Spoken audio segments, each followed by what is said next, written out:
नमस्कार. नर्मदा किनाऱ्यावरती 11,000 लिटर दूध अर्पण करण्यात आलं. दृश्य भव्य होतं. भक्तीचा उत्साह मोठा होता. पण या घटनेनं एक अतिशय वेदनादायक प्रश्न उभा केला. देवाला प्रसन्न करण्यासाठी अन्नाची नासाडी करणं खरंच आवश्यक आहे का? क्षणभर विचार करा. 11,000 लिटर दूध म्हणजे किती झालं ते? हजारो कुटुंबाच्या मुलांना अनेक दिवस पोषण मिळू शकलं असतं. अनेक अनाथ आश्रम, वृद्धाश्रम, रुग्णालय जिथे रोज अन्न आणि दुधाची कमतरता भासते, तिथे हेच दूध जीवनदायी ठरलं असतं. आपण देवाला काय अर्पण करतो? दूध, फुले, पैसा. पण देवाला खरंच ह्या वस्तू हव्या असतात का?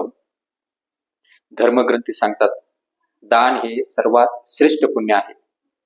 भुकेलेला अन्न देणं, तहानलेला पाणी देणं, गरजूला मदत करणं हीच खरी ईश्वर सेवा आहे. नदीत दूध सोडलं, त्या पाण्याचं काय झालं? ते कुठे गेलं पाणी? वाहून गेलं. ना त्यातून कोणाची भूक भागली, ना कोणाचं जीवन बदललं. श्रद्धा जर माणुसकी शिवाय असेल तर ती केवळ दिखाऊ परंपरा बनते. देव निसर्गात आहे. देव मानव देत आहे. जर आपण नदी स्वच्छ ठेवली, गरीबाच्या घरी अन्न पोहोचवलं, अनाथ मुलाच्या चेहऱ्यावरती हास्य आणलं, तर देवाला त्याहून मोठं अर्पण दुसरं काही नसणार आहे. आज समाजाला गरज आहे नव्या विचाराची.